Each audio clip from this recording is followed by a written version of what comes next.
একটা কবিতা পড়ি আজকে। মাঝি কবিতাটা পড়বো। প্রথমে আছে দেখো যে সাহিত্য পড়ি পড়ি লিখতে শিখি। এখানে আমরা প্রথমে রবীন্দ্রনাথ সম্পর্কে একটা কবি পরিচিতি জানবো। মাঝি কবিতার লেখক হচ্ছেন রবীন্দ্রনাথ ঠাকুর। তো আজকে আমরা রবীন্দ্রনাথ ঠাকুর সম্পর্কে একটুখানি জানবো। তোমাদেরকে একটু বলি যে কবি পরিচিতিগুলো দেয়া থাকবে প্রত্যেকটা কবিতার আগে, তা সেই কবি পরিচিতিগুলো অবশ্যই পড়বে, ঠিক আছে? কারণ এই যে কবিদের সম্পর্কে যে অল্প অল্প করে তাদের জন্মসাল, তাদের মৃত্যুসাল, তাদের পুরস্কার, তারপর তাদের পড়াশুনো, তারা পেশায় কি ছিলেন, এই জিনিসগুলো কিন্তু ভীষণ গুরুত্বপূর্ণ, ঠিক আছে?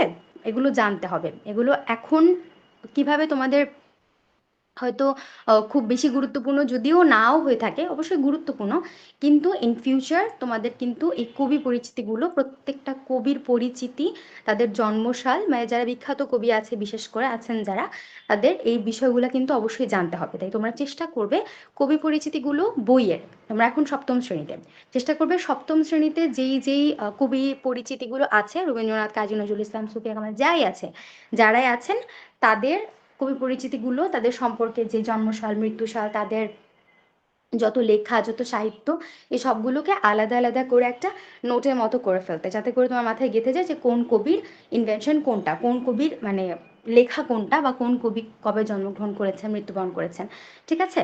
একটু জানবে। যখন পড়াই সবাই একটু মনোযোগ দিবে। হাম্মাদ, শুনতে পাচ্ছ তুমি? ক্লাসে মনোযোগ আছে?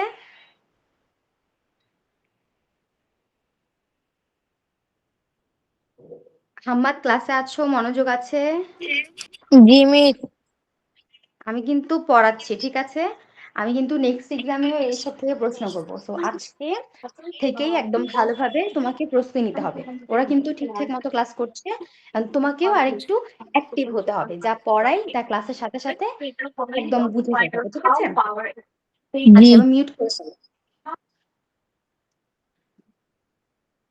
জেমি আর সুবা শুনতে পাচ্ছ তো, তাই না? জি মিস। ওকে। আচ্ছা দেখো,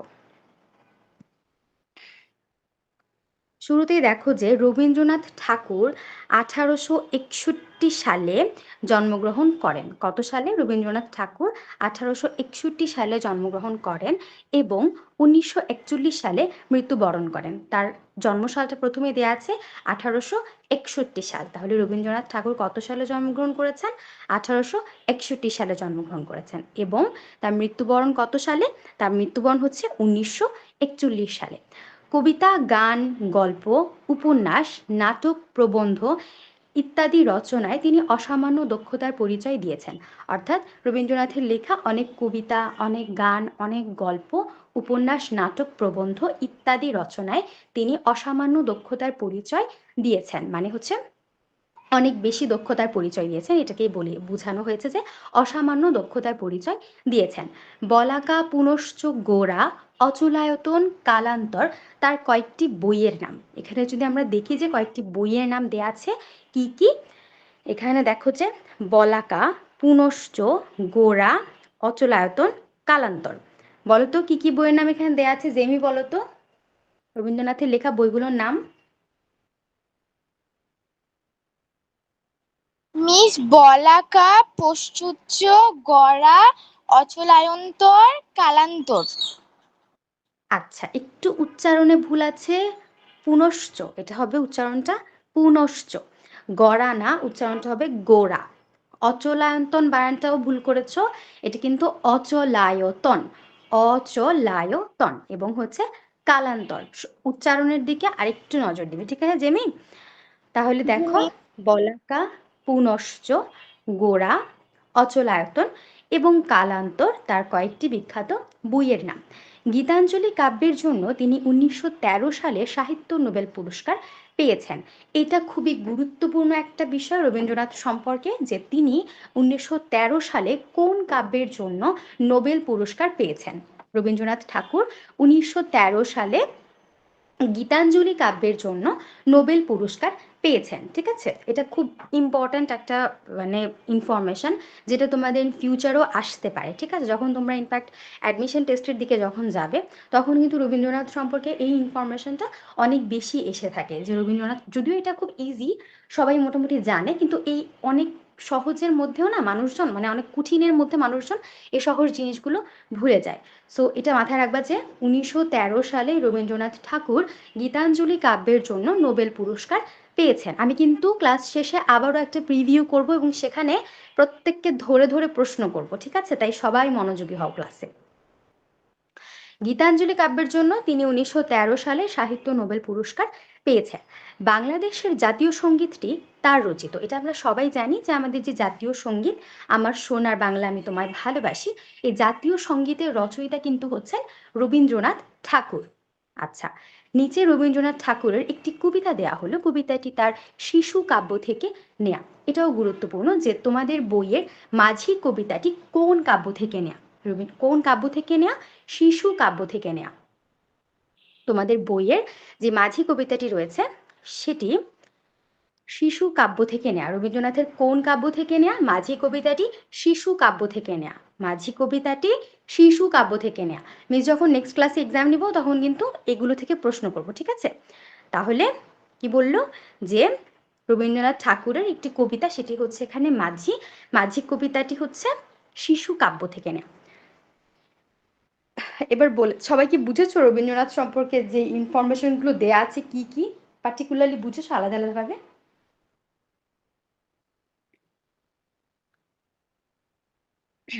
একটু রেসপন্স করবে, বুঝতে পেরেছো সবাই কি পড়িয়েছি? জি মিস। ঠিক আছে, সবাই মনোযোগী থাকবে। আমি কিন্তু ক্লাস শেষে আবারও পড়া ধরবো যে কে কে মনোযোগী ছিলি কিনা এটা জানার জন্য, ঠিক আছে? আচ্ছা, তো দেখো মাঝি রবীন্দ্রনাথ ঠাকুর। আমার যেতে ইচ্ছে করে নদীটির ওই পারে, যেথায় ধারে ধারে বাঁশের খোঁটায় ডিঙি নৌকা বাঁধা সারি সারি। অর্থাৎ কবি এখানে প্রকাশ করেছেন যে তার কোথায় যেতে ইচ্ছে করে, তার নদীর পাড়ে যেতে ইচ্ছে করে, নদীটির ওই পাড়ে যেতে ইচ্ছে করে। যেথায়, এই যেখানে বলা আছে যেথায়, এই যেথায় মানে হচ্ছে যেখানে।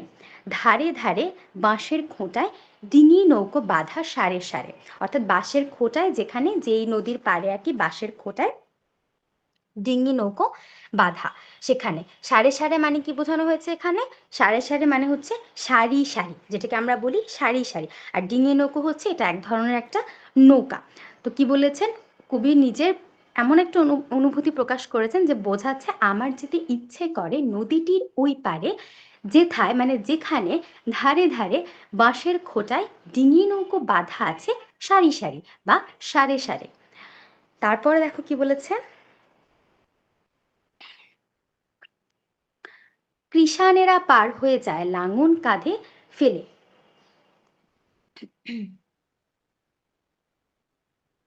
কৃষানেরা পার হয়ে যায় লাঙল কাঁধে ফেলে। লাঙল কাঁধে ফেলে কৃষকেরা কি করে? পার হয়ে যায়। জাল টেনে নেয় জেলে। তো আমরা তো জানি যে জেলেরা কি করে? জাল টানে। জেলেদের কাজ কি? মাছ ধরা। এটাই বলেছে, জাল টেনে নেয় কারা? জেলে। গরু মহিষ সাথে নিয়ে যায় রাখালের ছেলে। রাখালকে, রাখালকে যে আর কি এই গরু মহিষ চড়ায়, এই রাখালের ছেলে। এটাই বোঝানো হয়েছে যে গরু মহিষ সাথে নিয়ে, গরু মহিষ সাথে অনেক সময় দেখবে যে অনেক জায়গাতে গ্রামগঞ্জে সাধারণত দেখা যায় যে এর মধ্যে কি জানি বলে নদীর মধ্যে বা এসব পুকুরে টুকুরে কি করে রাখালের ছেলেরা বা রাখালেরা কি করে গরু মহিষকে গোসল করায় বা সাঁতার কাটায়। মানে গোসল করানো এখানে বোঝানো হয়েছে। গরু মহিষকে দেখবে গ্রামগঞ্জে সাধারণত পুকুরে নামিয়ে বা এরকম ভাবে কিন্তু গোসল করানো হয়। তো কি করছে এটা? কে করছে? গরু মহিষ সাথে নিয়ে যায় রাখালের ছেলে। আচ্ছা, এরপরে তোমাদের মধ্যে থেকে একজন পড়ো। জেমি, এবার তুমি পড়ো তো একটু।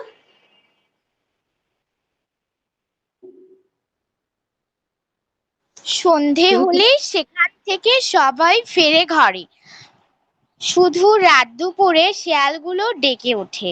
ঝাউডাঙ্গার পরে মাছ যদি হও রাজি, বড় হলে আমি হব খেয়াঘাটের মাঝি।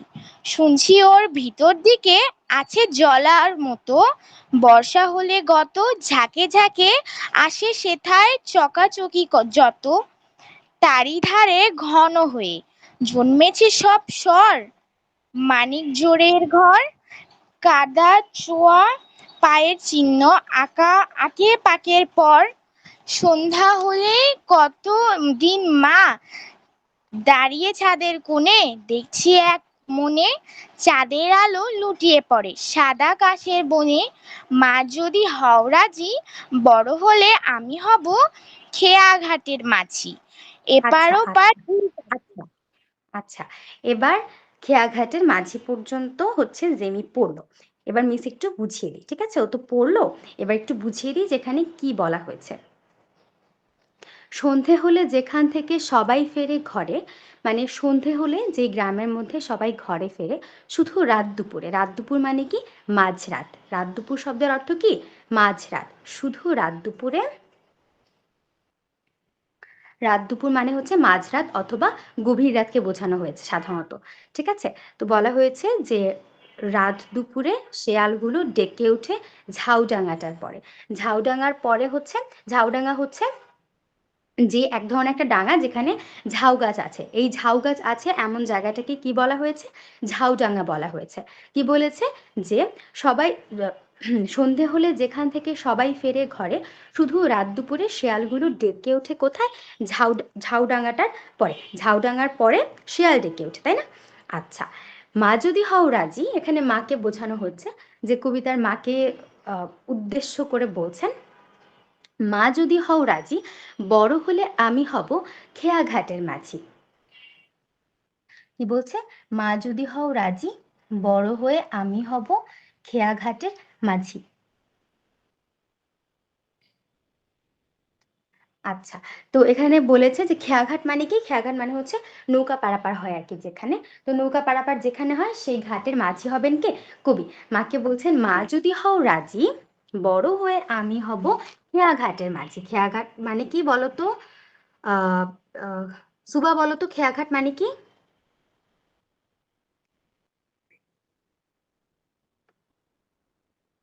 সুবা বলো তো খেয়াঘাট মানে কি? যেখানে নৌকা পারাপার হয় এরকম ঘাট। হুম, নৌকা পারাপারের ঘাট। আচ্ছা, হাম্মাদ শুনতে পাচ্ছো? জি মিস। আচ্ছা, ঠিক আছে। কবি কাকে এই কথাটা বলেছেন বলো তো হাম্মাদ, যে বড় হলে আমি হব খেয়াঘাটের মাঝি? মাকে। মা যদি হও রাজি, বড় হলে আমি হব খেয়াঘাটের মাঝি। শুনেছি ওর ভেতর দিকে আছে জলার মতো। কবি শুনেছেন যে ওর ভেতরে নাকি জলার মতো আছে। জলা শব্দের অর্থ কি? জলা মানে হচ্ছে এক ধরনের জলমগ্ন একটা ভূমি, মানে অনেক বেশি জলা বলতে এটাই বোঝানো হয়েছে যে এটা হচ্ছে একটা জলমগ্ন একটা ভূমি। তো এটাই বলেছে যে শুনেছি ওর ভেতর দিকে আছে জলার মতো, মানে এই যে খেয়াঘাট, নৌকা পারাভারের ঘাট, এই খেয়াঘাটের মধ্যে বা খেয়াঘাটের ভেতরে নাকি এরকম জলার মতো, মানে হচ্ছে জলমগ্ন ভূমির মতো আছে, ঠিক আছে? কবি এটা বলেছে যে কবি নাকি এরকম শুনেছে খেয়াঘাটের ভেতরে এরকম জলার মতো মানে জলমগ্ন ভূমি আছে। তারপরে হাম্মা তুমি পড়ো তো, বর্ষা হলে গত এখান থেকে। বর্ষা হলে গত, যাকে যাকে আসে কোথায় চকাচকি যত, তারই ধারে ঘন হয়ে জন্মেছে সব স্বর, মানিক জোড়ের ঘর, কাদা খোঁচা পায়ের চিহ্ন আঁকে পাকের পর।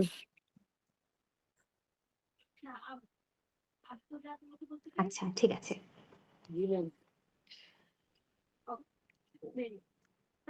কি বলেছে? বর্ষা হলে গত, ঝাঁকে ঝাঁকে আসে সেথায় চোখাচোখি যত। অর্থাৎ কবি যেই নদী বা খেয়াঘাট যেটা কথা মিন করছে, যে জায়গাটার কথা, সেখানে হামান তুমি একটু মিউট করে ফেলো। বর্ষা হলে গত, ঝাঁকে ঝাঁকে মানে হচ্ছে কি? দলে দলে, ঠিক আছে? ঝাঁকে ঝাঁকে শব্দের অর্থ মানে কি? দলে দলে। ঝাঁকে ঝাঁকে পাখিরা আসে না? দেখবা যে একটা সময় ঝাঁকে ঝাঁকে অতিথি পাখিরা আসে, তাই না? তো এরকম ভাবে যখন পাখিরাও দল বেঁধে যায় তখন আমরা সেটাকে কি বলি? ঝাঁকে ঝাঁকে। ঝাঁকে ঝাঁকে শব্দের অর্থ কি বলো তো জেমি? জেমি বলো তো ঝাঁকে ঝাঁকে শব্দের অর্থ কি? মিস দলে দলে। হুম, তো দলে দলে। বর্ষা হলে গত, বর্ষার সময় ঝাঁকে ঝাঁকে মানে দলে দলে আসে সেথায়। সেথায় মানে কি? সেথায় মানে হচ্ছে সেখানে। আসে সেথায়, সেথায় মানে হচ্ছে সেখানে। চোখাচোখি যত, চোখাচোখি হচ্ছে একজোড়া চক্রবাক পাখি, চোখা এবং চোখি দুটো পাখি, ঠিক আছে? একটা হচ্ছে চকা এবং আরেকটা হচ্ছে এক ধরনের হচ্ছে চকা এবং আরেকগুলো হচ্ছে চোখি। এদেরকে বলে হচ্ছে এক জোড়া চক্রবাক পাখি, ঠিক আছে? চকা এবং চোখি। এটাই বলেছে যে ঝাঁকে ঝাঁকে আসে সেথায়, সেথায় মানে কি সেখানে। চখাচখি যত মানে হচ্ছে বর্ষার সময় ঝাঁকে ঝাঁকে এই চক্রবাক পাখিগুলো সেখানে আসে, ঠিক আছে? তারপর দেখো, তারই ধারে ঘন হয়ে জন্মেছে সব স্বর। মিস হ্যাঁ বলো। চক্রবাক নাকি চক্রবাত? না, চক্রবাক পাখির নামই হচ্ছে চক্রবাক পাখি, ঠিক আছে? এখানে কি আছে?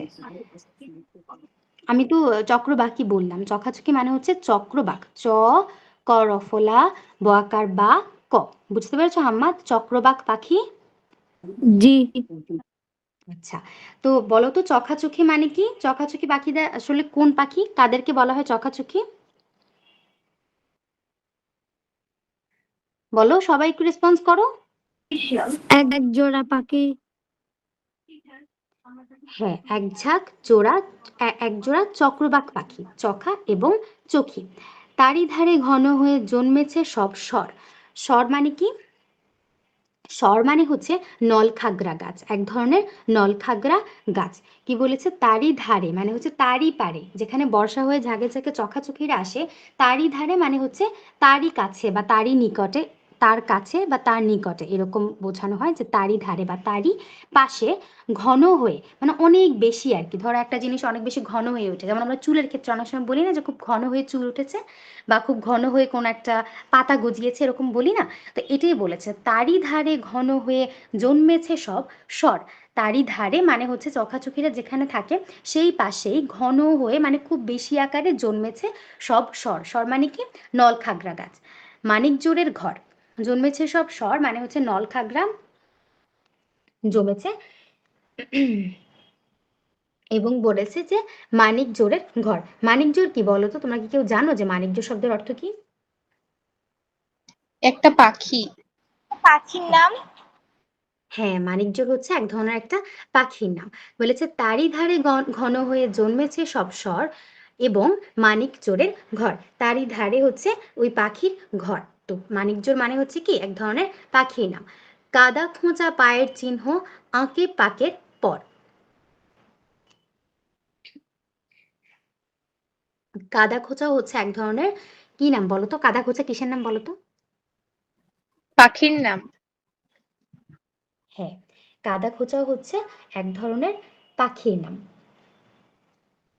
কাদা খোঁচার পায়ের চিহ্ন আঁকে পাকের পর। সেখানে কাদা খোঁচা পাখির পায়ের চিহ্ন দেখা যায়, এটাই বলছে। তারপর বলল যে সন্ধে হলে কতদিন মা দাঁড়িয়ে ছাদের কোণে দেখেছি এক মনে। অর্থাৎ মাকে বলছে যখন সন্ধ্যা হয় তখন দাঁড়িয়ে ছাদের কোণে দাঁড়িয়ে কবি দেখেছেন চাঁদের আলো লুটিয়ে পড়ে সাদা কাশের বনে। চাঁদের আলো পড়ে না যখন আমরা সাধারণত দেখবে যে উঠানে যখন আমরা বসে থাকি, দেখবে অনেক সময় যদি খুব চাঁদের আলোটা খুব বেশি তীক্ষ্ণ হয় বা প্রখর হয়, তখন দেখবে যে যদি তুমি উঠোনে বসে থাকো তখন দেখবে যে চাঁদের আলোটা লুটিয়ে পড়ছে এইরকম ভাবে। এটাই ওখানে বলেছে যে সন্ধ্যা হলে আসসালামু কতদিন। আলাইকুম। ওয়ালাইকুম আসসালাম। কি জুয়াইরিয়া জয়েন করেছো? জি মিস, একটু নেটের প্রবলেম হচ্ছিল, আমাদের দিকে প্রচুর ঝড় হয়েছে, ওই জন্য আচ্ছা এমবি দিয়েও কোনো নেট আসতেছিল না। এখন আচ্ছা কারেন্ট আচ্ছা আসছে, ওই জন্য বুঝলাম। আচ্ছা আচ্ছা, সমস্যা নেই। ম্যাম মিস হচ্ছে কি আজকে। বুঝালেন, আমাকে একটু বুঝিয়ে দেন। আচ্ছা, বুঝিয়ে দিব, সমস্যা নেই। এখন হচ্ছে মাঝি পড়াচ্ছি তোমাদেরকে। তুমি বই খোলো, 119 পৃষ্ঠা খোলো। আগে শেষ করে ফেলি একবার, তারপর হচ্ছে আমি আবার প্রিভিউ করব, ঠিক আছে? সমস্যা নেই, এখন শুরু করো। থ্যাংক ইউ এখান মিস। থেকেই পড়ো। ওকে। আচ্ছা, দেখো, চাঁদের আলো লুটিয়ে পড়ে সাদা কাশের বনে। এটা বলেছে যে চাঁদের আলো কোথায় লুটিয়ে পড়ে? সাদা কাশ বনে। কাশ কিন্তু এক ধরনের একটা ফুলই, কাশ ফুল, কাশ বন আর কি যেটাকে বলে। তো সাদা কাশের বনে চাঁদের আলো লুটিয়ে পড়ে। এবার মাকে বলছে যে মা যদি হও রাজি, বড় হলে আমি হব খেয়াঘাটের মাঝি। অর্থাৎ কবি মাকে জিজ্ঞেস করছেন যে মা তুমি যদি রাজি হও তাহলে বড় হলে আমি সেই খেয়া নৌকার বা ওই নৌকা পারাপারের যে ঘাট সেখানকার মাঝি হব। এপার ওপার দুই পাড়িতেই যাব নৌকা বেয়ে, এপার ওপার দুই পাড়িতে, অর্থাৎ যারা মাঝি থাকে তারা কিন্তু সাধারণত এক পাড়ে নৌকা চালায় না, তাই না? তারা এপার ওপার, এপার থেকে মানুষজনকে ওপারে নিয়ে যায়, ওপার থেকে মানুষজনকে এপারে নিয়ে আসে, এরকম ভাবে এপার ওপার দুই পাড়েতেই কিন্তু নৌকা বেয়ে থাকে, তাই না? এটাই বলেছে যে সে যদি খেয়াঘাটের মাঝি হয় তাহলে সেক্ষেত্রে এপার ওপার দুই পাড়িতেই যাব নৌকা বেয়ে। যত ছেলে মেয়ে স্নানের ঘাটে থাকে আমায় দেখবে চেয়েছে। অর্থাৎ স্নান মানে কি বলতো? জুয়াইয়া বলো তো, স্নান শব্দের অর্থ কি? গোসল। হ্যাঁ, স্নান মানে হচ্ছে গোসল। তো বলেছে স্নানের ঘাটে মানে যারা আর কি গোসল করে, যেখানে ওই নদীর ঘাটে বা যেখানে আর কি, নদীর ঘাটে তো গ্রামে সাধারণত দেখা যায় যে নদী পুকুরেই ছেলেমেয়েরা বেশিরভাগ গোসল করে, সাঁতার কেটে গোসল করে। এটা একটা অন্যরকম একটা মানে অনুভূতি আর কি। আমরাও যখন নানু বাড়িতে যেতাম তখন এরকম দেখতাম, বুঝেছো? এরকম মানে সবাই মিলে একসাথে গোসল করতাম নদী পুকুরে। তো এই জিনিসটা একটা খুবই আনন্দের ব্যাপার। তো নদীতেও তো এরকম থাকে অনেক সময়, ছোট বাচ্চা কাচ্চারা ছেলেমেয়েরা স্নান করে। তো এটাই বলেছে স্নানের ঘাটে থেকে আমায় দেখবে চেয়েছে। কারা দেখবে? কবিকে দেখবে, কারণ কবি খেয়াঘাটের মাঝি হবে। সে যখন নৌকা বেয়ে বেয়ে এপার থেকে ওপারে যাবে তখন সব ছেলেমেয়েরা স্নানের ঘাট থেকে তাকে চেয়ে চেয়ে দেখবে, এটাই বলেছে। সূর্য যখন উঠবে মাথায় অনেক বেলা হলে আসবো তখন চলে বড় আসবে তখন চলে বড় খিদে পেয়েছে মা, পেয়েছে গো খেতে দাও মা বলে। অর্থাৎ যখন সূর্য উঠবে তখন হচ্ছে, যখন সূর্য মাথায় উঠবে, সূর্য যখন উদয় হবে তখনই হচ্ছে অনেক বেলা হবে, এবং তখনই কবি মায়ের কাছে চলে আসবে এবং এসে বলবে যে বড় খিদে পেয়েছে গো মা খেতে দাও। এটাই বলেছে, ঠিক আছে? আবার আমি আসবো ফিরে আঁধার হলে সাঝে।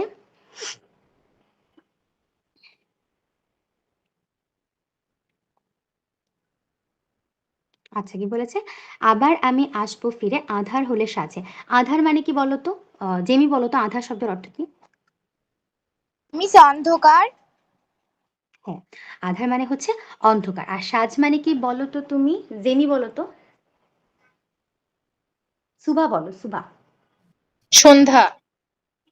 হ্যাঁ, সাজ মানে হচ্ছে সন্ধ্যা। তো আবার আমি আসবো ফিরে আঁধার হলে সাজে মানে হচ্ছে আবার কবি ফিরে আসবেন যখন সন্ধ্যাবেলায়, যখন অন্ধকার হবে তোমার ঘরের মাঝে। বাবার মতো যাব না মা বিদেশে কোনো কাজে। অর্থাৎ কবি বলেছেন যে বাবার মতো আমি বিদেশে কোনো কাজে চলে যাব না মা। আমি যদিও খেয়াঘাটের মাঝি হই, কারণ কবি তো নিজের একটা ইচ্ছা বা সংকল্প এখানে প্রকাশ করেছে যে মা তুমি যদি রাজি হও তাহলে আমি খেয়াঘাটের মাঝি হব, এটাই বলেছে। তো কিন্তু খেয়াঘাটের মাঝি হলেও আমি কিন্তু যখন সন্ধ্যা হবে, মানে যখন সন্ধ্যার আলো যখন অন্ধকার হয়ে যাবে তখন আমি ঠিকই তোমার ঘরের মাঝে আবারও ফিরে আসবো, তাই না? এটা বলেছে। বাবার মতো যাব না বিদেশ কোনো কাজে, মা যদি হও রাজি, বড় হলে আমি হব খেয়াঘাটের মাঝি। অর্থাৎ এখানে কবি বলেছেন যে বড় হলে কবি খেয়াঘাটের মাঝি হবেন। নিজের সম্পূর্ণটাতে কিন্তু কবি নিজের একটা অভিব্যক্তি প্রকাশ করেছেন যে আসলে তিনি কি হতে চান? তিনি খেয়াঘাটের মাঝি হতে চান, নৌকা পারাপার করতে চান, খেয়াঘাটের মাঝি হতে চান। এই জিনিসটা বারবার পুরো কবিতাতেই তিনি বলেছেন, মায়ের অনুমতি নিয়েছেন, এইরকম ভাবেই বলেছে। আচ্ছা জুবাইরিয়া, তোমার জন্য কি আরেকবার শুরু থেকে পড়বো মিস? জি মিস, পড়ান। আচ্ছা ঠিক আছে, একটু করে প্রিভিউ করছি, সবাই একটু মনোযোগী হও। আচ্ছা, হাম্মাদ শুনতে পাচ্ছ? জি মিস। আচ্ছা ঠিক আছে। জুয়াইরিয়া, জেমি, সুবা, হাম্মাদ, চারজনই আছো আজকে, তাই না? জি জি মিস। মিস। ওকে, ঠিক আছে। দেখো তাহলে জুয়াইরিয়া একটু শোনো। প্রথমে হচ্ছে আমরা কবি পরিচিতিটা একটু জেনেছিলাম যে রবীন্দ্রনাথ ঠাকুর সম্পর্কে। রবীন্দ্রনাথ ঠাকুরের জন্ম হচ্ছে 1861 সালে 25শে বৈশাখ। এখানে এটা উল্লেখ দেয়নি, কিন্তু 1861 সালের 25শে বৈশাখই রবীন্দ্রনাথের জন্ম, তার জন্মসাল। এবং 1949 সালে তিনি মৃত্যুবরণ করেছেন। তার জন্ম এবং মৃত্যু সালটা দেয়া আছে। কবিতা, গান, গল্প, উপন্যাস, নাটক, প্রবন্ধ ইত্যাদি মিস রচনায় তিনি হ্যাঁ বলো। হচ্ছে 1861 সালে 25শে বৈশাখ না বলে জানুয়ারি ফেব্রুয়ারি মাসগুলোর মধ্যে কত তারিখে জন্মগ্রহণ করেন?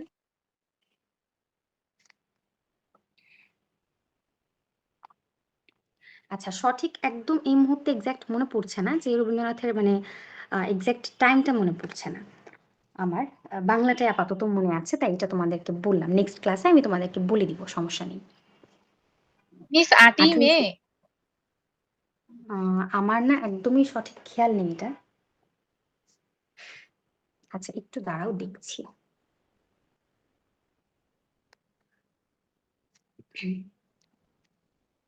মিস 7ই মে না?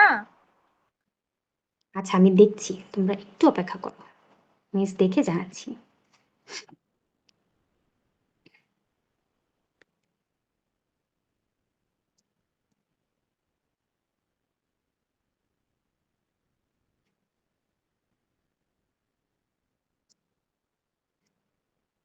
হুম,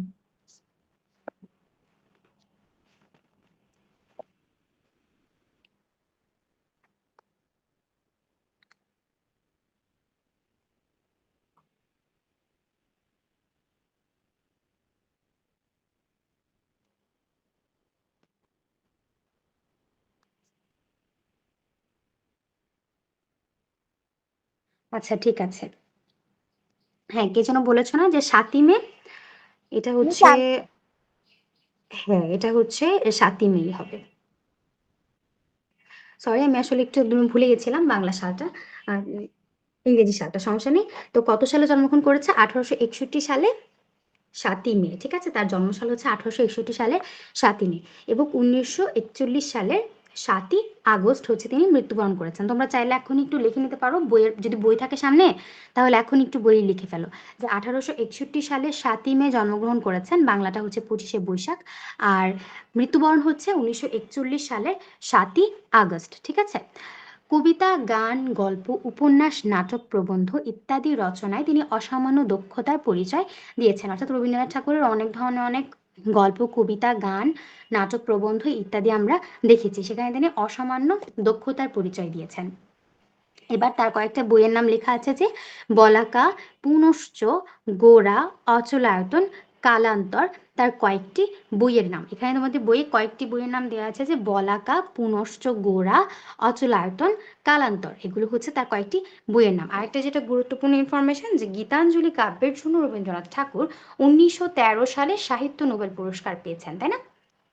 নোবেল পুরস্কার পেয়েছেন, এই ইনফরমেশনটা বারবার আসে। জুয়াইরি একটু লক্ষ্য করো, প্রথমে বলেছিলাম মিস, এটা হচ্ছে খুবই গুরুত্বপূর্ণ একটা ইনফরমেশন। রবীন্দ্রনাথের জন্ম মৃত্যু, জন্ম মৃত্যু এবং হচ্ছে এই যে এটা গীতাঞ্জলি কাব্যের জন্য কত সালে পুরস্কার পেয়েছেন এবং নোবেল পুরস্কার পেয়েছেন, এই ইনফরমেশনগুলো খুবই গুরুত্বপূর্ণ, তাই খেয়াল রাখবে। গীতাঞ্জলি কাব্যের জন্য রবীন্দ্রনাথ 1913 সালে সাহিত্য নোবেল পুরস্কার পেয়েছেন। বাংলাদেশের জাতীয় সঙ্গীতটি তার রচিত, এটা তো আমরা জানি যে আমাদের জাতীয় সঙ্গীত আমার সোনার বাংলা আমি তোমায় ভালোবাসি, এটা কিন্তু রবীন্দ্রনাথের রচিত। নিচে রবীন্দ্রনাথ ঠাকুরের একটি কবিতা দেয়া আছে, এটাই হচ্ছে আজকে আমরা পড়লাম যে মাঝি কবিতাটি। বলেছে যে আমার যেতে ইচ্ছে করে নদীটির ওই পারে, যেথায় ধারে ধারে বাঁশের খুঁটায় ডিঙি নৌকো বাঁধা সারে সারে। অর্থাৎ কবি তার অভিব্যক্তি প্রকাশ করেছেন যে কবির যেতে ইচ্ছে করে ওই নদীর পারে, যেথায়, যেথায় শব্দের অর্থ কি? যেখানে, যেখানে ধারে ধারে বাঁশের খোঁটায়, ডিঙি নৌকো হচ্ছে এক ধরনের একটা নৌকা, এরকম ডিঙি নৌকা বাঁধা থাকে সারি সারি, কবির এরকম একটা নদীর পাড়ে যেতে ইচ্ছে করে। কৃষানেরা পার হয়ে যায় লাঙল কাঁধে ফেলে, অর্থাৎ কৃষকেরা লাঙল কাঁধে ফেলে পার হয়ে যায়। জাল টেনে নেয় জেলে, জেলেরা কি করে? মাছ ধরে আমরা জানি, তো সেই জন্য এখানে বলেছে জেলেরা কি করে? জাল টেনে নেয়। গরু মহিষ সাথে নিয়ে যায় রাখালের ছেলে, রাখালের ছেলেরা তো সাধারণত এরকমই করে, গরু চড়ায়, মহিষ চড়ায়, এই কাজটা করে। তো গরু মহিষকে গোসল করায়, তাই না? অনেক সময় নদী পুকুরে আমরা দেখতে পাই যে গরু মহিষকে রাখালের ছেলেরা কি করে? গোসল করায়। তো এটাই বলেছে যে গরু মহিষ সাথে নিয়ে যায় রাখালের ছেলে। সন্ধে হলে যেখান থেকে সবাই ফেরে ঘরে, অর্থাৎ সন্ধে হলে যেখান থেকে, মানে যেই খেয়াঘাটের কথা কবি বলছেন, সেখানে যখন লোকজন যারা সেখানকার মাঝি নৌকা বেয়ে থাকে, তারা সবাই কি করে? সন্ধে হলে সেখান থেকে সবাই ঘরে ফেরে, যে যার নিজস্ব ঘরে ফিরে যায়। শুধু রাত দুপুরে শেয়ালগুলো ডেকে ওঠে ঝাউডাঙাটার পরে। বলেছে যে সবাই ঘরে ফেরে মানুষজন, কিন্তু রাত দুপুর মানে কি বলতো জুয়াইরিয়া? রাত দুপুর মানে কি বোঝানো হয়েছে? মাঝরাত। হ্যাঁ, মাঝরাত বা হচ্ছে গভীর রাত, মাঝরাত বা গভীর রাত। শুধু রাত দুপুরে শেয়ালগুলো ঝাউডাঙার ওপারে ডেকে ওঠে। তারপর বলেছে যে মা যদি হও রাজি, বড় হলে আমি হব খেয়াঘাটের মাঝি। অর্থাৎ কবি নিজের অভিব্যক্তি প্রকাশ করেছেন যে মাকে জিজ্ঞেস করেছেন, মা তুমি যদি রাজি হও তাহলে বড় হলে আমি সেই খেয়াঘাটের মাঝি হব। শুনেছি ওর ভেতর দিকে আছে জলার মতো। জলা মানে হচ্ছে এক ধরনের জলমগ্ন ভূমি, অর্থাৎ ওই যে খেয়াঘাটের কথা বলছে না, তো সেটাই বলেছে যে কবি নাকি শুনেছে যে তার ভেতর এক ধরনের জলমগ্ন ভূমি আছে। বর্ষা হলে গত, ঝাঁকে ঝাঁকে আসে সেথায়, চোখাচোখি যত। এই যে চোখাচোখি শব্দের অর্থ কি জানো? এটা হচ্ছে এক ধরনের চক্রবাক পাখি, ঠিক আছে? একটা নাম হচ্ছে চোখা এবং আরেকটা নাম হচ্ছে চোখি, দুইটা আলাদা নাম। একদের নাম হচ্ছে, এক জায়গার নাম হচ্ছে চোখা এবং আরেকটা হচ্ছে চোখি, চোখা ও চোখি। তো বর্ষা যখন হয় তখন ঝাঁকে ঝাঁকে মানে কি? ঝাঁকে ঝাঁকে মানে হচ্ছে দলে দলে, দলে দলে পাখিরা আকাশে উড়ে আমরা দেখি না, এরকমই চোখাচোখি মানে হচ্ছে চক্রবাক পাখি বর্ষা হলে ঝাঁকে ঝাঁকে সেখানে আসে। তারই ধারে ঘন হয়ে জন্মেছে সব স্বর, মানে হচ্ছে যেখানে আর কি বর্ষা হলে চোখাচোখি পাখিরা যেখানে ঝাঁকে ঝাঁকে আসে সেই তারই ধারে মানে হচ্ছে তারই পাশে ঘন হয়ে মানে অত্যন্ত বেশি হয়ে জন্মেছে সব স্বর। নলখাগড়া গাছ হচ্ছে এক ধরনের গাছ। নলখাগড়া গাছ জন্মেছে কোথায়? ঝাঁকে ঝাঁকে এসে সেথায় চোখাচোখি যত, তারই ধারে যেখানে চোখাচোখিরা ওড়ে সেখানেই জন্মেছে নলখাগড়া গাছ। মানিকজোড়ের ঘর, এবং সেখানে মানিকজোড়ের ঘরও আছে। মানিকজোড় হচ্ছে এক ধরনের একটা পাখি। কাদা খোঁজা পায়ের চিহ্ন আঁকি পাকের পরে, অর্থাৎ কাদা খোঁজার পায়ের চিহ্ন সেখানে পড়ে, এটাই বলেছে। যেখানে আর কি ওই যে চোখাচোখিরা ওড়ে, তারপর হচ্ছে তারই ধারে নলখাগড়া গাছ জন্মে, তারপর মানিকজোড়ের ঘর থাকে। মানিকজোড় হচ্ছে এক ধরনের পাখি, সেখানে কাদা খোঁচা হচ্ছে এক ধরনের পাখি, সেখানে কাদা খোঁচার পায়ের চিহ্ন দেখা যায়, এটাই বলেছে। সন্ধে হলে কতদিন মা দাঁড়িয়ে ছাদের কোণে, দেখেছি এক মনে। অর্থাৎ যখন সন্ধ্যা হয় তখন কবি এক মনে দাঁড়িয়ে কি দেখেছেন? ছাদের কোণে চাঁদের আলো লুটিয়ে পড়েছে সাদা কাশের বনে। আর অনেক সময় আমরা নিজেরাও অনেক কিছু খুব গভীরভাবে যদি উপলব্ধি করি, দেখবে রাতের বেলা জোনাকি পোকা অথবা ধরো জ্যোৎস্না রাত, আমরা যদি একটু ছাদের কোণে অথবা আমাদের রুমের জানালা থেকে যদি একটুখানি আনমনা হয়ে যদি একটু ভাবি, তখন দেখবে আমাদেরও বেশ ভালো লাগে। তো কবি এটাই বলেছে যে অনেক কিছু উপলব্ধি করতে পারবো আসলে, যে চাঁদটা কিভাবে মানে হঠাৎ করে নিঃশেষ হয়ে যাচ্ছে, তারটা কিভাবে ঢেকে যাচ্ছে। এই জিনিসগুলো আসলে আমরা সবাই কিন্তু নোটিস করি যদি একটুখানি মনোযোগ দিয়ে পর্যবেক্ষণ করি তাহলেই। তো এটাই কবি বলেছে যে সন্ধে হলে কতদিন মা দাঁড়িয়ে ছাদের কোণে, দেখেছি এক মনে, চাঁদের আলো লুটিয়ে পড়ে সাদা কাশের বনে। সাদা কাশ বনে চাঁদের আলো লুটিয়ে পড়ে। মা যদি হও রাজি, বড় হলে আমি হব খেয়াঘাটের মাঝি। এপার ওপার দুই পাড়িতেই যাব নৌকা বেয়ে, কবি দুই পাড়িতেই নৌকা বেয়ে যাবে এবং তারপরে যত ছেলেমেয়েরা স্নানের ঘাটে থেকে আমায় দেখবে চেয়ে চেয়ে। অর্থাৎ স্নানের ঘাটে যারা থাকবে, যারা গোসল করতে নেবে যে ছেলেমেয়েরা, সবাই কবিকে চেয়ে চেয়ে দেখবে। আচ্ছা, আর বাকিটা তো মিস পড়িয়েছি। জয়রিয়া, বুঝতে পেরেছো? জি মিস। আচ্ছা, তোমরা সবাই কি বুঝতে পেরেছো জি কবিতাটা? মিস। আচ্ছা বলো তো রবীন্দ্রনাথ ঠাকুরের জন্মসাল। মিস 1861 সাল 7ই মে। হ্যাঁ। হাম্মা, তুমি বলো তো জন্মসালটা রবীন্দ্রনাথের। 1961 সাল। এটা ছিল? কি বললি এটা? এটা ছিল 1961 সাল, হাম্মাদ? না, না, 1861 সাল। তুমি কেন ভুল করেছো? এটা তো ঠিক করনি। আমি এতবার করে বললাম যে খাতায় লিখে রাখো, খাতায় লিখে রাখো। তুমি 1861 জায়গায় 1961 বললে। এইরকম ভাবেই তো ভুলগুলো হয়ে যায়। তোমাকে লিখতে দিবে যে রবীন্দ্রনাথের জন্মসাল, তুমি লিখে দিয়ে আসছো 1961, তাহলে কি হবে? বলো তো হাম্মাদ, আবার বলো। 1861 সাল, তারপরে তারিখটাও বলো। 7 মে। 7ই মে, 1861 সালের 7ই মে। আচ্ছা, মিউট করে দিচ্ছি। তারপর পার্টিদের তোমার ধরো এই প্রসেসটা তো খুব লেন্দি বা ধরো যে ডক্টর হয়েছে 4-5 বছর পড়াশোনা করতে হবে, তারপর একটু সেই মিউট করো। কার আনমিউট করা আছে? মিউট করে দিবে, কথা বলা শেষ হলে সাথে সাথে মিউট করে দিবে, ঠিক আছে? আচ্ছা, তো 1861 সালে জন্মগ্রহণ করেছেন। 1861 সালে 7ই মে এবং 1961 সালে 7ই আগস্ট। 7ই আগস্ট। হ্যাঁ, 7ই আগস্ট। ঠিক আছে, বলো তো কত সালে তিনি নোবেল পুরস্কার পেয়েছেন? গীতাঞ্জলি। 1913 সালে 1913 গীতাঞ্জলি কাব্যের জন্য। হ্যাঁ, ১৯১৩ সালে গীতাঞ্জলি কাব্যের জন্য তিনি। আচ্ছা বলতো মাঝি কবিতাটি কোন গ্রন্থ থেকে নেওয়া বা কোন কাব্য থেকে নেয়া? শিশু। শিশু। হ্যাঁ, মাঝি কবিতাটি রবীন্দ্রনাথের শিশু কাব্য থেকে নেয়া। আচ্ছা ঠিক আছে, তো আমরা তো একটু পড়লাম, এবার মিস আমরা একটুখানি। হ্যাঁ বলো। মিস নলখাগড়া গাছ আর কাশফুল কি একই?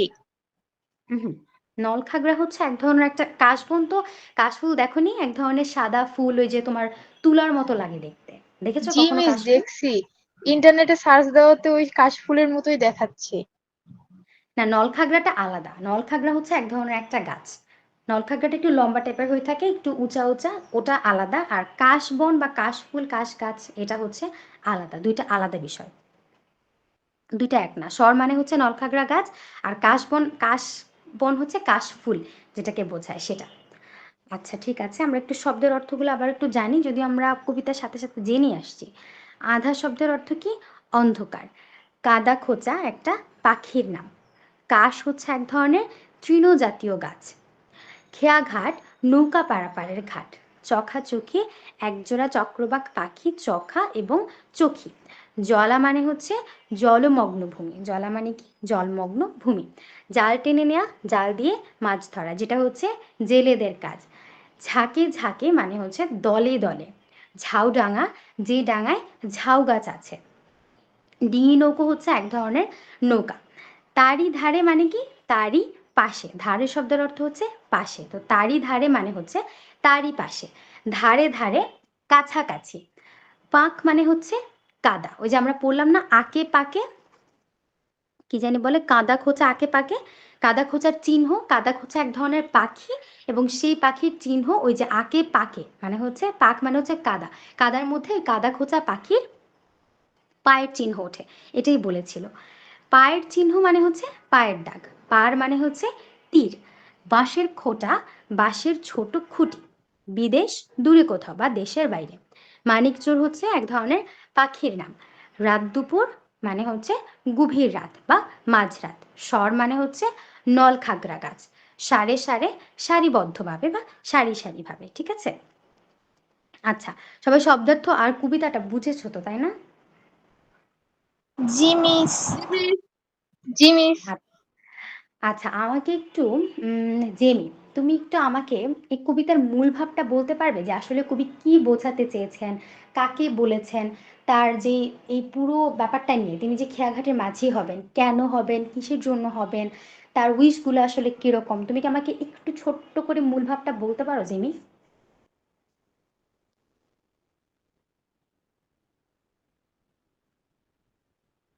আচ্ছা, কে বলতে পারবে বলো তো একটু ছোট করে মূল ভাব। মিস আমি বলি জুয়াইরিয়া। আচ্ছা জয়রিয়া, বলো তো সংক্ষিপ্ত করে একটু মূল ভাবটা এই মাঝি কবিতার।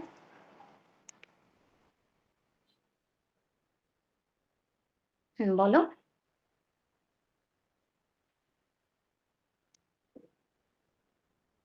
মিস একটু নেটের প্রবলেম হচ্ছে, 2 মিনিট পর। আচ্ছা ঠিক আছে, আর কে আছো? সুবা, তুমি কি শুনতে পাচ্ছ মিসকে? জি মিস। তুমি কি একটু বলতে পারবে এটার মূল ভাবটা ছোট করে? জি মিস, পারবো। একটু বলো তো। আপনি যেটা আর কি বলছিলেন ওটাই আর কি বলতেছি, যে হচ্ছে এখানে মাঝি রেখায় রবীন্দ্রনাথ ঠাকুর তার হচ্ছে ইচ্ছা প্রকাশ করতে চাইছে যে তিনি কি হতে চায়, এবং তিনি তার মায়ের হচ্ছে অনুমতিও নিচ্ছে, কারণ যে কোনো জিনিস আমরা জানি বড়দের অনুমতি ছাড়া করা উচিত না। তাই তিনি যে খেয়াঘাটের মাঝি হইতে চায় এবং সারাদিন তিনি কি কি করতে চায় এগুলো তার মাকে জানিয়েছেন, এবং তার মায়ের কাছ থেকে অনুমতি নিচ্ছেন যে যদি মা রাজি হয় তবে হচ্ছে সে বড় হয়ে খেয়াঘাটের মাঝি হবে। এগুলাই। মিস হুম। এখন আমি বলি। আচ্ছা, জুয়েরিয়া বলতে চাচ্ছ তাই তো? আচ্ছা, সুবা, সুন্দর হয়েছে যেভাবে বলেছ, গুছিয়ে বলেছ। আচ্ছা, এবার হচ্ছে জুয়াইরিয়া থেকে একটু শুনবো। জুয়াইরিয়া, তুমি একটু বলো। মাঝি কবিতাটিতে হচ্ছে মাঝি কবিতাটিতে একটি ছেলে, তার ছেলে হচ্ছে বড় হয়ে রবীন্দ্রনাথ। খেয়াঘাটের মাঝি হতে চায়, হুম। কেননা নদীর ওপারে সৌন্দর্য সে উপভোগ করতে চায়। সেখানে সে দিনের বেলা সারি সারি নৌকা ডিঙ্গি নেওয়া বাঁধা থাকে, কৃষকেরা লাঙল কাঁধে নদী পার হয়, চাষ করে, লাঙল কাঁধে চাষ করে, জেলেরা জাল টানে, আর রাখালেরা গরু মহিষ সাথে নিয়ে যায়। তারপর হচ্ছে রাতের বেলা ওপরের ঝাউডাঙ্গায় শিয়াল ডাকে। ছেলেটা শুনেছে ওপারে ভিতরে জালের মতো জলার মতো জায়গা আছে যেখানে বর্ষাকালে ঝাঁক বেঁধে চকাচকি আসে। তারপর হচ্ছে সে বাবার মতো বিদেশে না গিয়ে তার মায়ের কাছে থাকতে চায়, এবং হচ্ছে বিদেশে না গিয়ে সে কিশোর হতে চায়, মাঝি হতে চায় সেই কিশোর। এভাবে আমি শেষ করলাম। আচ্ছা, ঠিক আছে। সুন্দর হয়েছে জুয়াইরিয়া। ভালো বলেছো যে কবিতার নিজস্ব অভিব্যক্তি প্রকাশ করেছে যে তিনি আসলে একটা খেয়াঘাটের মাঝি হতে চান এবং প্রত্যেকবারই তিনি তার মায়ের অনুমতি নিচ্ছেন, তাই না? তার যে একটা ইচ্ছা বা আকাঙ্ক্ষা বা একটা ড্রিম আর কি, আমাদের যেমন ড্রিম থাকে ডাক্তার হওয়া, ইঞ্জিনিয়ার হওয়া, পাইলট হওয়া, টিচার হওয়া, এইরকম ভাবে আর কি কবির একটা ড্রিম ছিল যে সে আর কি কি হবে, খেয়াঘাটের মাঝি হবে। সেজন্য সে তার মায়ের কাছে অনুমতি নিচ্ছে এবং সে বলছে যে মানে খেয়াঘাটের বর্ণনা দিচ্ছে, সেখানে ছেলেমেয়েরা কি করে, গোসল করে, সাঁতার কাটে, কৃষানেরা লাঙল কাঁধে পার হয়ে যায়, চাষ করে, গাদা খোঁচা পাখি থাকে, মানিকজোড় পাখি থাকে, তারপর হচ্ছে চক্রবাক পাখি উড়ে যায়।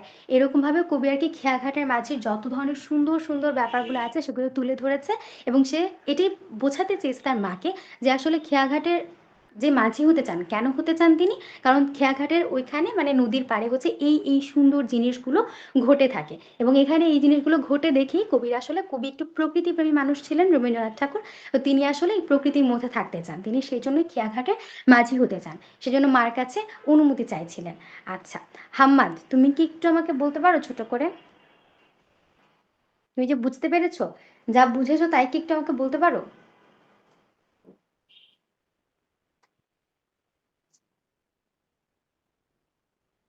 আসলে হাম্মাদ কি আমাকে ওকে মতো জি মিস, শুনতে পাচ্ছি। আচ্ছা তুমি কি তোমার রুমে কি টিভি চালানো? তুমি তাহলে টিভিটা অফ করতে পারো বা কমাতে পারো সাউন্ড, যেহেতু ক্লাসে আছো। না মিস, আমার ভাই ক্লাস করতেছে। আচ্ছা তুমি কি আমাকে বলতে পারো একটু এই কবিতার মূল ভাব ছোট করে? না মিস। তুমি কি খুব বেশি লজ্জা পাচ্ছ? এত লজ্জা পাওয়ার কি আছে, সবাই তো বললো না, সবাই বলছে না, সবাই তো নিজেদের মতো করে নিজেদের অভিব্যক্তি প্রকাশ করছে, তোমাকে তো বলতে হবে তাই না? এখানে তো লজ্জার কিছু নেই, তোমার সহপাঠীরা আছে, মিস আছি, তুমি আসলে এতক্ষণ যা বুঝিয়েছি তাই তুমি বলবে তাই না?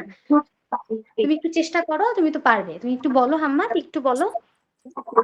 বা এরকম থাকে, এটা এটা অবস্থা থাকে যে আমরা বলি একটা বছর হতে চাই, এটা কনসেপ্ট নেই, এগুলো খুব সুন্দর, এগুলো দেখবো তুমি বড় হবা অনেক আচ্ছা তুমি অহরহ, একটু মিউট করো। ঠিক আছে? আচ্ছা আর কে বাকি আছো বলা? জুয়াইরিয়া বলেছো, সুবা বলেছো, জেমি বলেছো, নো মিস। তুমি কি বলবে, বলতে চাও? জি মিস। আচ্ছা তুমি তাহলে একটু সংক্ষিপ্ত করে বলো তো, গুছিয়ে বলো তো একটু। মিস এখানে আমাদের মাঝি কবিতা দেওয়া আছে। মাঝি কবিতাতে আমাদের কবি বলেছে যে সে নদীর ওই পারে যেতে চায় ডিঙ্গি নৌকায় করে, এবং সে যে যেতে চায় সে চায় তার মায়ের সকল অনুমতি নিয়ে ওই পারে যেতে। আর তার বাবা বিদেশে চলে গিয়েছিল কিন্তু বলে যায়নি, কিন্তু সে ওরকম করবে না, সে যেখানেই যাক না কেন তার মায়ের অনুমতি নিয়ে যাবে। অনুমতি নিয়ে যাবে, অর্থাৎ সে সুন্দরভাবে তার মায়ের কাছে আবার ফিরে আসবে, সন্ধ্যা হলে ঘরে ফিরবে, এই জিনিসগুলো আর কি ব্যাখ্যা করেছে। আচ্ছা ঠিক আছে, তো আমরা সবাই তো বুঝতে পেরেছি না মাঝি কবিতার মূল ভাব, মাঝি কবিতার কবি পরিচিতি যা, সব বুঝতে পেরেছি না? জি মিস। আচ্ছা ঠিক আছে, এখানে দেখো আমি তোমাদেরকে যা বললাম না, এটা এই জিনিসটা এখানে আবার বলেছে, মাঝি কবিতাটি পড়ে কি বুঝতে পারলে তা নিচে লেখো, যেটা আমি তোমাদেরকে খুব সহজভাবে বলে ফেললাম না যে মূল ভাব, আমাদের সময়ও এটাকে মূল ভাবই বলতো, যে মূল ভাবটা লেখো। তোমাদের এখানে আলাদা করে কোনো মূল ভাব দেয়নি, তোমাদেরকে বলেছে যে তোমরা মূল ভাবটা কি করো, ছকে পূরণ করে ফেলো, মানে কবিতাটি পড়ে কি বুঝেছো এটা এখানে লেখো, এটাই হচ্ছে কবিতার মূল ভাবটা জানতে চেয়েছে। তো সেই জন্য আমি খুব সহজে তোমাদের থেকে মূল ভাবটা জেনে নিলাম। এবার যখন তোমরা ছকটা পূরণ করবে না, এই যে এই ছকটা, তখন সহজ হয়ে যাবে যে মাঝি কবিতাটি পড়ে কি বুঝেছো, এটা মূল ভাবটা আসলে কি, কবি কি বোঝাতে চেয়েছেন এবং তুমি কি বুঝলে, এটাই হচ্ছে মূল ভাবটা, তুমি এখানে ছকে লিখে ফেলবে, ঠিক আছে? আচ্ছা সবাই পারবে না এটা লিখতে, মাঝি কবিতাটি পড়ে যা বুঝেছো? জি মিস, পারবো। হ্যাঁ আমরা তো লিখতেই পারবো, কারণ আমরা তো বুঝতে পেরেছি যে কবিতার মূল ভাবটা আসলে কি। আচ্ছা এখানে কি আছে? আচ্ছা, ওইটা তোমাদের হোম টাস্ক, ঠিক আছে? এটা সবাই লিখবে। সবাই লিখবে, স্কুলেতে আপলোড করে দিতে পারো। আর যদি না পারো তাহলে সমস্যা নেই, ক্লাসে এসে আমি ধরে ধরে জিজ্ঞেস করে ফেলবো। সবাই লিখবে। হাম্মা, তুমি কি শুনতে পাচ্ছ? আমি একটা হোম টাস্ক দিয়েছি। এই যে এটা জি হচ্ছে মিস। হোম, এটা কিন্তু করা চাই, ঠিক আছে? বাধ্যতামূলক, বুঝতে পেরেছো? জি। এবং আমি কিন্তু কালকে সবার আগে তোমাকে জিজ্ঞেস করব যে তুমি কি লিখেছো। তুমি কিন্তু মনোযোগ দিচ্ছ না ঠিক মতো, ঠিক আছে? মনোযোগ দিয়ে ক্লাসটা করবে। এটা হোম টাস্ক দেয়া থাকলো, লিখবে। আর হচ্ছে জীবনের সঙ্গে সম্পর্ক খুঁজি, মাঝি কবিতাটির সাথে তোমার জীবনের বা চারপাশের কোনো মিল খুঁজে পাও কি, কিংবা কোনো সম্পর্ক খুঁজে পাও কি, তা নিচে লেখো। অর্থাৎ তোমরা এই মাঝি কবিতার সাথে নিজেদের কোনো সম্পর্ক পাও কিনা খোঁজ, সেটা লিখতে বলেছে। আচ্ছা, আজকে আর এটা আমরা লেংদি করব না। আজকে আমরা আর এটা তোমাদেরকে দিব না, এটা আমি কালকে তোমাদের থেকে শুনবো, হয়তো বা ক্লাসে ক্লাস দিব। হোমওয়ার্ক দিয়ে দেন আর অন্য কোটাই দিয়ে লিখছি করে বুঝতে পারলাম না, আবার বলেন। সবাই করতে আচ্ছা, একটু মিউট করো। কে আনমিউট করেছো? মিউট করো। আনমিউট কেন করছো ক্লাসের মধ্যে হাম্মাদ? অবশ্যই আনমিউট করবে না, মিউট করে রাখবে। যখনই রেসপন্স করতে বলবো শুধু তখনই আনমিউট করবে। এতে ক্লাসে ইন্টারাপ্ট হচ্ছে তোমার, এটার কারণে অনেকে বুঝতে পারছে না পড়া। এটা করবে না, একদমই কেউই করবে না। আচ্ছা, দেখো কি বলেছে, যে হোম টাস্ক রয়েছে হচ্ছে এটা, যে মাঝি কবিতাটি পড়ে কি বুঝতে পারলে তা নিচে লেখো। আর এটা হচ্ছে জীবনের সঙ্গে সম্পর্ক খুঁজি, এটা আমি কালকে তোমাদেরকে লেখাবো এবং বোঝাবো। কালকে লেখাবো, টাস্ক তোমাদেরকে দিতে পারি কালকে ক্লাসের মধ্যেই, যে কি বুঝেছো বা তোমার লাইফের সাথে কোনো কিছু মিল আছে কিনা, এটা কালকে বোঝাবো বা কালকে তোমাদেরকে লিখতে দিব, তোমরা আমাকে বলবে সেটা ক্লাসে। আর এটা হচ্ছে তোমাদের হোম টাস্ক, ঠিক আছে? এটা সবাই লিখে রাখবে। ওকে, সবাই বুঝতে পেরেছো কি পড়া? Okay miss. জি মিস। হাম্মাদ বুঝতে পেরেছো? জি মিস। ওকে, হাম্মাদ, জুয়ারিয়া, জেমি আর হচ্ছে সুবা, সবাই কালকে এই হোম টাস্কটা করবে। এবং নেক্সট ক্লাসে মিস হচ্ছে তোমাদেরকে এই জিনিসটা জানতে চাইবো। তোমাদেরকে নেক্সট ক্লাসে মিস লিখতে বলবো যে তোমাদের জীবনের সাথে মাঝি কবিতার কোনো রিলেটেবল কোনো কিছু আছে কিনা, কোনো কিছু সম্পর্কিত আছে কিনা। নেক্সট ক্লাসে এটা তোমাদেরকে ক্লাসে বোঝাবো, ঠিক আছে? শেষ, এই তো। আজকে ক্লাসটা তাহলে এখানে মিস শেষ করে দিচ্ছি তোমাদের। সবাই বুঝতে পেরেছো না সব কিছু? জি মিস। জি মিস। আচ্ছা, ঠিক আছে। তোমাদের এক্সাম নিয়ে আমি একটু কথা বলি, হ্যাঁ? তোমাদের এক্সামে মোটামুটি সবাই বেশ ভালোই করেছো। লেখাও বেশ সুন্দর গুছিয়ে লিখেছো। তবে প্রথমে বলবো একটু জুয়াইরিয়া। জুয়াইরিয়া, তুমি ভালোই লিখেছো, সুন্দর করে লিখেছো। জুয়াইরিয়া পাঠান, গুছিয়ে লিখেছো, ভালোই হয়েছে। জুয়াইরিয়া মনে হয় 40 পেয়েছো এক্সামে বাংলাতে, না? জি মিস, কোথায় ভুলে গেছে ওটা আমি খালি বলতে যাচ্ছে। আচ্ছা, ভুল গেছে কোথায় সেটা তো খাতা দেখে ফেলেছি, এখন তো আসলে বলা যাবে না। তবে লেখা হচ্ছে গুছানোতে ভুল, তোমার তেমন কোনো স্পেলিং ভুল হয় না, কিন্তু তোমার গুছিয়ে লেখার অভাবে আমি হচ্ছে তোমার মার্কস কেটেছি। তোমার লেখাটা একটুখানি গুছিয়ে লিখতে হবে। তুমি লেখো ভালো, কিন্তু লেখাটা গুছিয়ে লিখতে হবে, ঠিক আছে? গুছিয়ে লেখার অভাবে আমি কিছু কিছু জায়গায় তোমার মার্কস কেটেছি। এমনিতে সব ঠিক আছে, সুন্দর করে বেশ খাতায় সাজিয়ে গুছিয়ে লিখেছো। আচ্ছা, এবার বলি সুবা। সুবা, তুমিও খুব ভালোই করেছো, ভালোই লিখেছো। কিন্তু তারপরেও লেখা গোছানো এবং লেখা সৌন্দর্য নিয়ে কিছু মার্ক আমি কেটেছি, যার কারণে তুমি মনে হয় 38 পেয়েছো সুবা, তাই না? মিস 54 দেখাচ্ছিল, 53 দেখাচ্ছিল। হ্যাঁ, ওটা দেখাবে তোমার অ্যাটেন্ডেন্স 15 সহ। মার্ক যোগ করার পর হচ্ছে আসছিল আমার 55 আসছিল মিস। কার, জুয়ারিয়ার 55 এসেছে? জি মিস। আচ্ছা আচ্ছা, এটা হচ্ছে তোমাদের, আমি বলতেছি ইন্ডিভিজুয়ালি তোমাদের বাংলার মার্কস। আর তোমরা যেটা বলছো সেটা হচ্ছে টোটাল, ইন টোটাল তোমাদের অ্যাটেন্ডেন্স সহ যে মার্কটা, তোমরা ওটা বলতেছো। আর আমি শুধু বাংলার কথা বললাম, যে সুভা মনে হয় 38 পেয়েছো। লেখার একটু গুছিয়ে লিখবে, সুন্দর করে লিখবে। আর তোমাদের প্রত্যেককে বলছি বানানের প্রতি আরো সতর্ক হও। বানান তোমাদের ভুল হয় সবারই টুকটাক। বানানের প্রতি নেক্সট এক্সাম থেকে তোমরা আরো সচেতন হবে। হাম্মাদ, তুমি কিন্তু সব পুরাটা এক্সাম দাওইনি, আমি শুরুতেই তোমাকে বলেছি তোমাকে আরো মনোযোগী হতে হবে। তোমার সহপাঠীরা কিন্তু সবাই এগিয়ে যাচ্ছে, সবাই কিন্তু মোটামুটি 30+ মার্কস পেয়েছে, ঠিক আছে? 30+ মার্ক পেয়েছে। তার মধ্যে জুয়াইরিয়া হচ্ছে 40 পেয়েছে, তাই না? তো ভালো করছে কিন্তু সবাই মোটামুটি। তো সেক্ষেত্রে তোমাকে আর একটু অ্যাক্টিভ হতে হবে, রেগুলার শুধু ক্লাস করবা, ঠিক আছে? আর হচ্ছে জিমি। জিমি ভালোই লিখেছো, লেখাও সুন্দর হয়, কিন্তু বানান ভুল হয়। জেমির ক্ষেত্রে আমি, জেমি তুমি শুনতে পাচ্ছো? জি মিস। আচ্ছা, তোমার কিন্তু বেশ বানান ভুল হয়। আমি অনেকগুলো বানানে তোমার ভুল দেখেছি, তার জন্য তোমার মার্কসটা কিন্তু কমে গিয়েছে। ঠিক আছে? তুমি কিন্তু 33 পেয়েছিলে বাংলাতে। সো তোমার কিন্তু মার্ক কাটা গিয়েছে। এই কারণে লেখা গুছিয়ে লিখতে হবে। তোমার লেখা সুন্দর হয় জেমি, যেটা বলতে চাই, তোমার লেখা সুন্দর হয়েছে, কিন্তু তোমার স্পেলিং ভুল হয়েছে, তার জন্য মার্কস কাটা গেছে। তুমি লেখা গুছিয়ে লেখোনি, তার জন্য মার্কস কাটা গিয়েছে। ঠিক আছে? তো সবাই নেক্সট টাইম থেকে যাকে যা বললাম জিনিসগুলো খেয়াল রাখবে। আর সবার জন্য বলবো, সবাই লেখা গুছিয়ে লিখবে। 3 লাইন লেখো, তাতে আমার কোনো সমস্যা নেই। লেখাটা গুছিয়ে লিখবে, লেখাটা নির্ভুল লিখবে, বানানগুলো যেন ভুল না হয় সেদিকে লক্ষ্য রাখবে।